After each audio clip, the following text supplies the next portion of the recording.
Here's some practice reading from a book called You Can Trust the Communists to Be Communists by Dr. Fred C. Swartz. Chapter 2, starting at Materialist Philosophy. Beginning. Materialist Philosophy.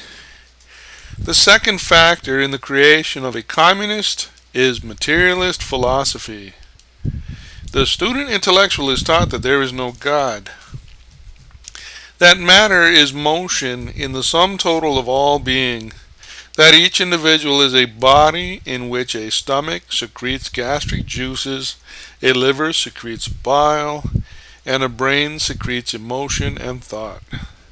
There is no soul, there is no spirit, there is no heaven to gain, no hell to shun. A new scientific age has been born, and the need for God has been abolished. The modern outlook is materialism. Speaking at a university, I outlined the basics. Communist materialist beliefs of communism. A. Godlessness. B. The material nature of man. C. The environmental nature of man's intellectual and so-called spiritual qualities. A woman jumped to her feet and said, "Why, I hear these things taught in this university every day." The professor of psychology goes on to the board and draws a diagram. He says, "You are only a machine. You are no more and no less. You are a pattern of conditioned behavior. The machinery of your body is very complex. Indeed, your brain is so complex that it gives the impression of freedom, choice, and volition. But actually, you are as automatic as an automobile. You have no soul, you have no spirit, and in the last analysis, you have no mind." He laughs at God, and he laughs at morality. The man is not necessarily a communist. He may even consider himself to be anti-communist. But every student who believes that he teaches what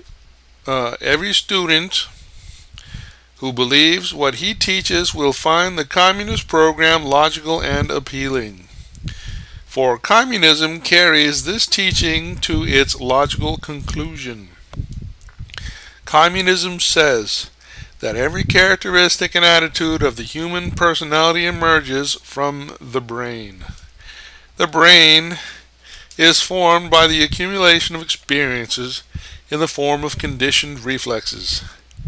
These experiences are provided by the environment, which is predominantly economic. What we think, what we feel, what we believe, whom we love, and whom we worship merely reflects our economic environment. Once you accept this, it follows, as night follows day, that if you can control completely the environment, you can generate the mind and character you desire. Thus, communism becomes a program for scientific, materialistic regeneration. This program for regeneration opens a wonderful vista for the human mind. The Russian communists already claim to have successfully regenerated many people. One book they have published is entitled People Regenerated. They claim they will produce perfect people with perfect bodies, perfect minds, and perfect characters, living together in perfect happiness. This is to be done by means of science. The first step in the program is to face realistically the scientific needs. The present environment is capitalistic and evil. creating degenerates, criminals, and sundry vicious characters. While the environment continues, human nature cannot be changed.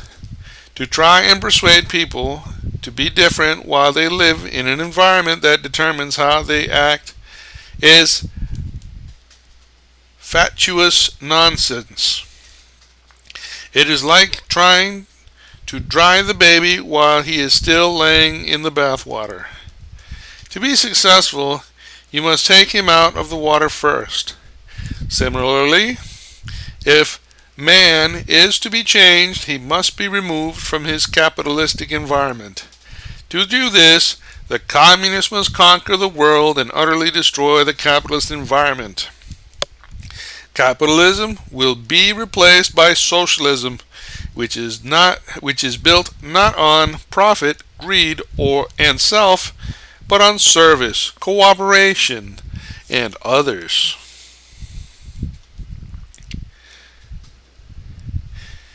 In the new environment of socialism, the babes will receive new experiences which will condition them to be unselfish, voluntary service. Will condition them to unselfish, voluntary service. The babes will grow to children, the children to adolescents, and the adolescents to adults. How different things will be. Everyone will work because he loves to work. Everyone will give because it is better to give than to receive. The hand of none will be raised in anger against his brother. No longer will there be any need for a police force, for there will be nothing for the police to do. There will be no income tax to pay, because people working willingly, skillfully, and creatively will produce total abundance, but will partake merely to the extent of their own limited needs. All that mars the happiness of man will be gone forever. Vice, crime, famine, pestilence, and war will be merely words for the forgotten past, while abundance, brotherhood, and mutual cooperative service will bind lives together in the golden day of communism that was drawn upon the earth. Frequently, after depicting the promise of communism, I am accused of making it appear too attractive. This is exactly the way it appears to the student. That is why student intellectuals join the party. This is just how communism is presented to them. And on their materialistic foundations, it is logical. Liu Xiaochi, in his book, How to Be a Good Communist, writes, quote, "What is the most fundamental and common duty of us Communist Party members?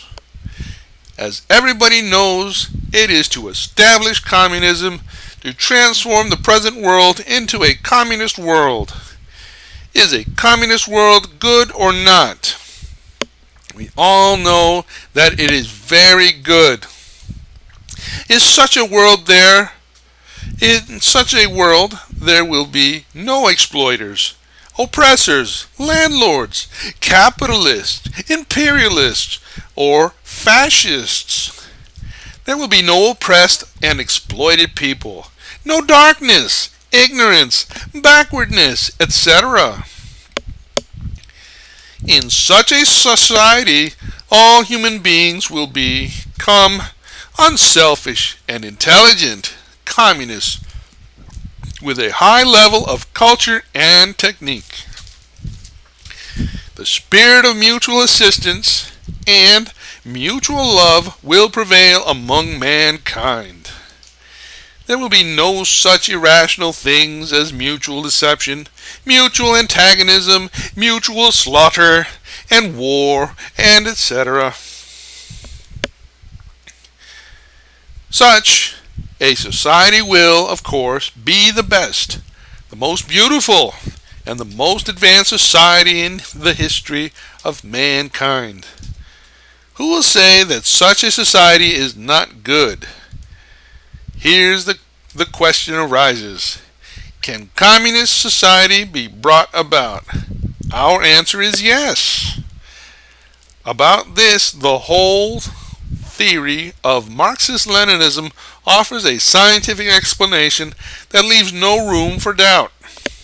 It further explains that, as the ultimate result of the class struggle of mankind, such a society will inevitably be brought about.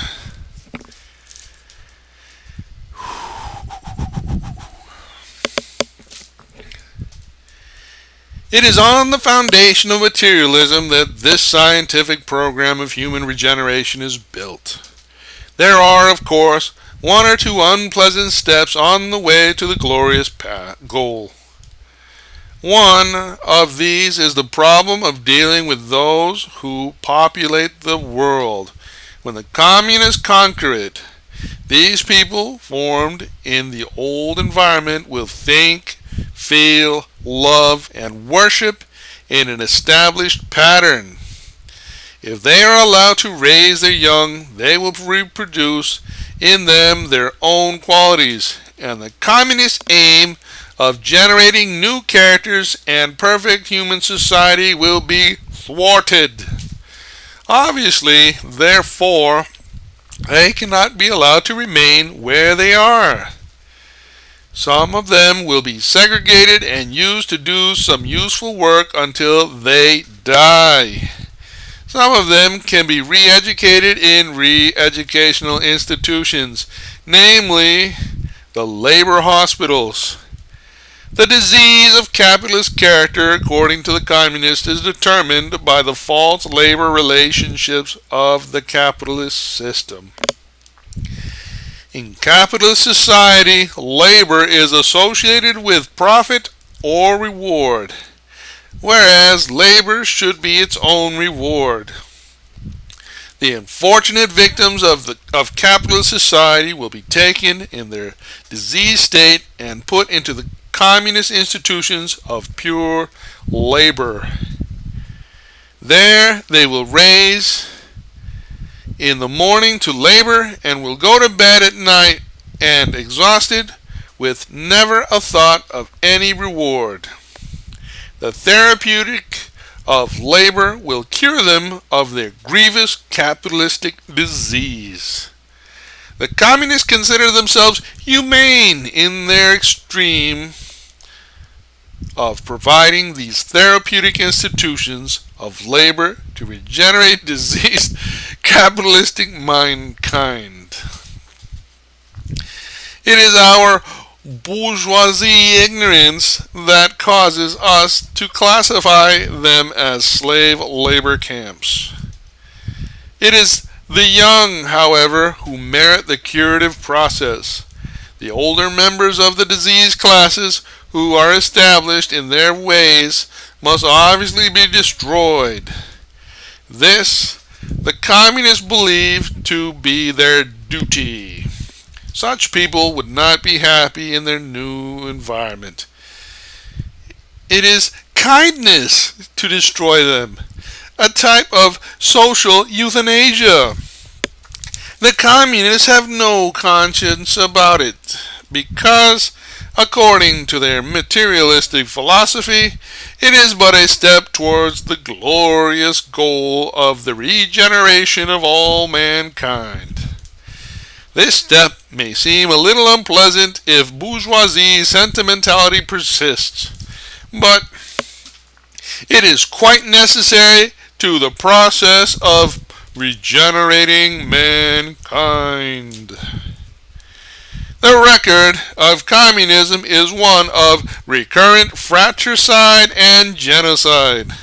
Their contempt for individual human life has no bounds. Whether the life is to be sacrificed was that of friend or foe appears to have been immaterial. The Communist Party of Russia devoured its own creators. Stalin put to death a majority of the original Bolsheviks. The communists destroyed not only the landlords and capitalists, but peasants and workers, Kalmukas and Balts, with equal ferocity. In spite of knowing this, the allegiance of many educated, apparently cultured American communists has not been shattered. Many people are amazed that they do not transform from communism in loathing and repulsion when confronted with the utterable barbarism, brutality, and intellectual prostitution. To the dedicated communist, however, these are but temporary necessary sacrifices which the glorious future demands. To wipe out the residual capitalist debris is not murder, but social science. Since any individual man is a mere historic accident, an undergraduate beast, it is stupid to regard him as of infinite value.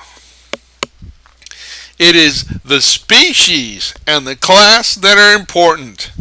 The capitalist class has been rejected of history and must be destroyed.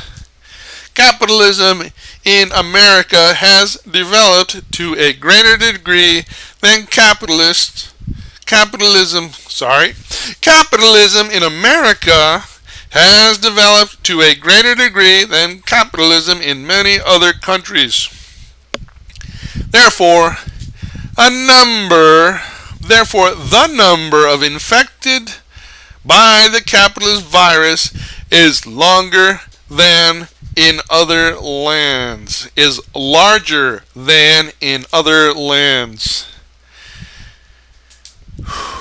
A greater program of elimination will thus be needed. Oh, wow.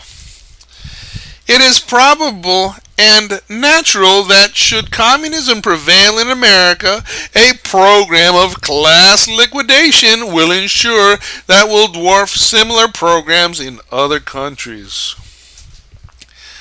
To those capitalists who can regard the triumph of communism with equanimity, I would ask the question: what will be your attitude when you and your family face destruction because of your membership in the historically rejected capitalist class? As the wide-bore revolver with a soft-nosed bullet is placed at the nape of your neck to shatter your pattern of capitalistic conditioned reflexes into a bloody oblivion, will you be able to comfort your dying hours with the thought that you are dying in a good cause, in the interest of the scientific regeneration of the animal species Homo sapien and the birth of the classless society? Wow! Oh boy!